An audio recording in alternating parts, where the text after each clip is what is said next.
how love trains. Now, some time ago, I heard you make a distinction between teaching and training that really stuck with me, because we think about pastoring this generation, teach this generation, preach, parent them, and all those are vital.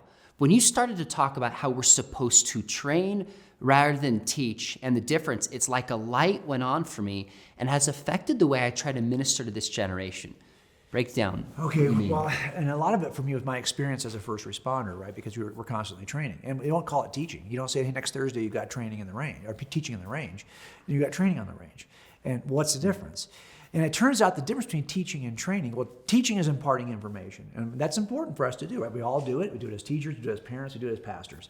We preach truths. But that's just one aspect of it, right?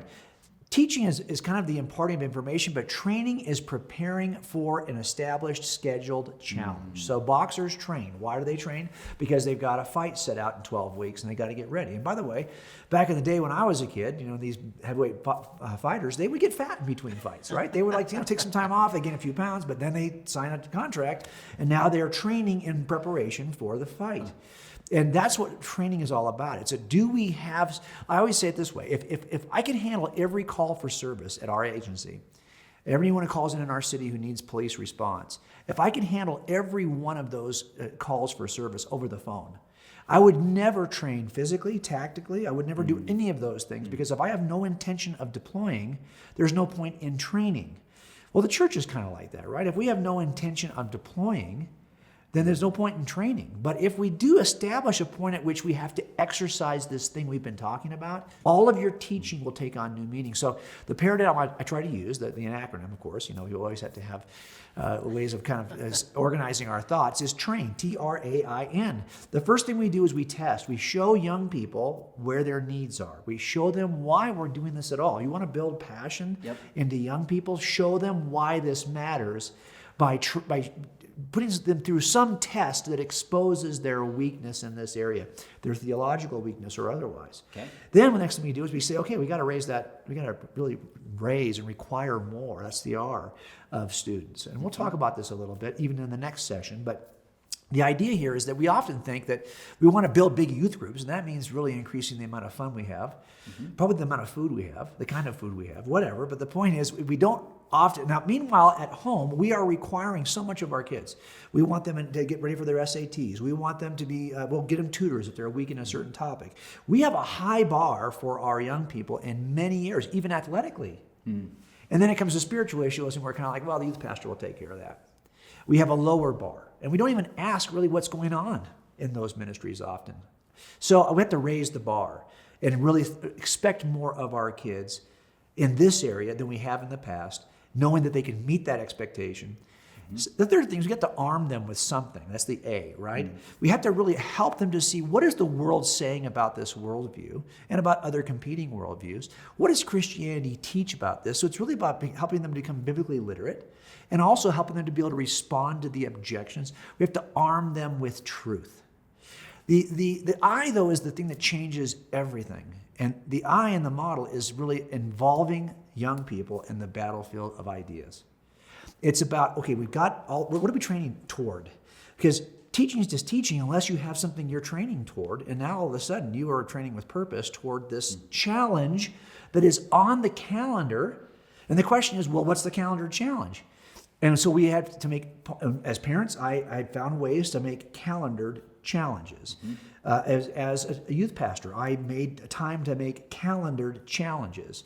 And we've worked together as both Christian educators and as youth pastors. We've worked together even as Christian educators to make sure there's a challenge on the calendar. It turns out you can change your entire model by doing nothing more than pulling out your calendar and calendaring a date. And the N, the last part of that acronym, is simply, it's relations, right? It's truth and relationships. And so that means we have to be able to nurture those relationships. We have to be there for our kids when sometimes they are out over their skis and they need someone to help them. And so the nurturing part is part of the model, T-R-A-I-N, but really the I of involving young people in the battlefield of ideas. Now, when I've started talking about this around the country, you're right. People all of a sudden go, oh, that's right. Because if you have no intention of deploying, there's no reason to train. And we don't really, part of the problem is we have not been deploying. We have not been calendaring those events. But the question they always ask me, I'm going to ask you, and that is, okay, if we are going to be teaching something, what is the content of our teaching? Yep. I think the model that you came up with, I'll give you credit for this, but matches what I kind of did anyways, is TAB, T-A-B. The T is theology. We have to teach our kids, train our kids to think accurately about God, nature's salvation, the incarnation, etc. That theology is important. And by the way, every single person who says they've left the Christian faith that I've asked, at some point, I find some broken theology. We can't forget that. That's powerful. Second is the apologetics. We're back to the why. How do we know the Bible's true? How do we know God is good? How do we know God exists? How do we know Jesus rose from the grave? Why does God allow evil? So theology is kind of the what. The apologetics is the why. And the B is behavior. Now, this is not a moralistic kind of control the choices they make. It's simply saying our theology and our apologetics need to play out practically in the way that we live. And I think this is biblical. Look at the letters of Paul. Right. He oftentimes regularly starts off and gives doctrine. He gives theological truth. Many times he defends how it's true. That's right. And then as he gets through the letter, he starts saying, so this shapes how we love each other. Behavior. This shapes worship within the church, which is behavior.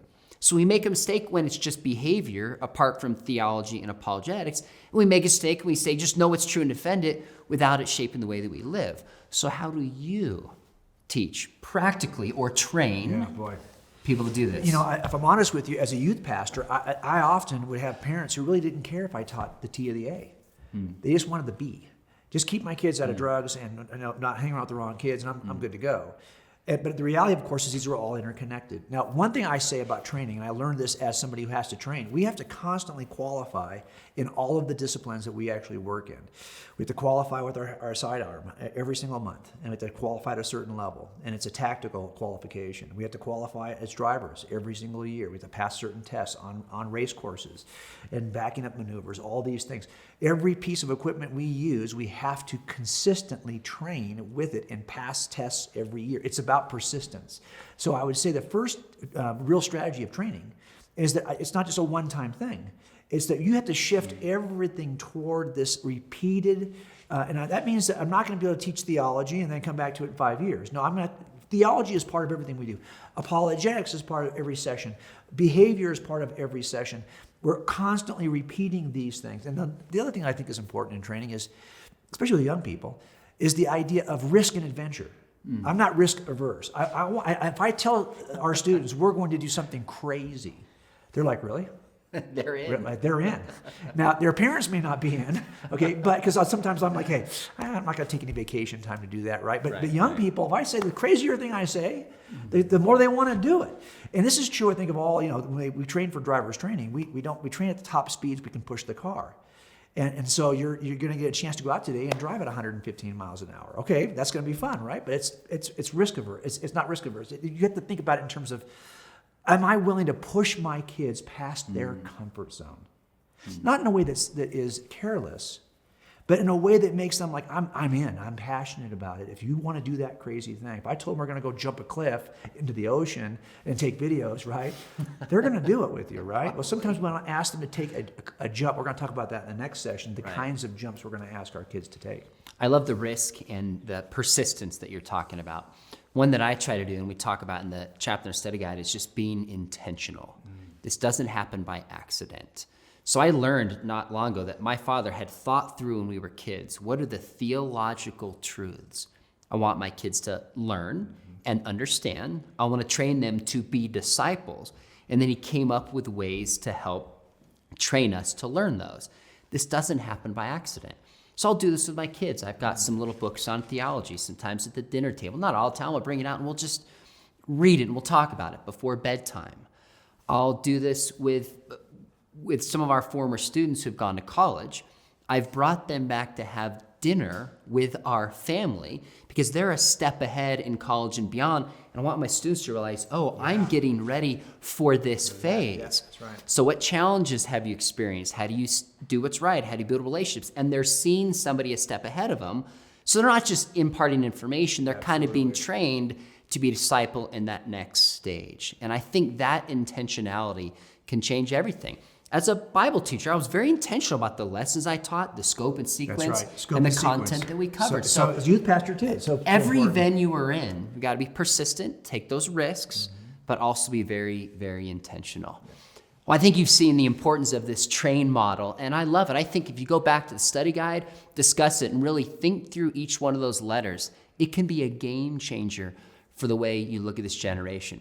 I can't wait for our next session because we're going to unpack kind of one particular way to train, which is how love explores. We'll see you then.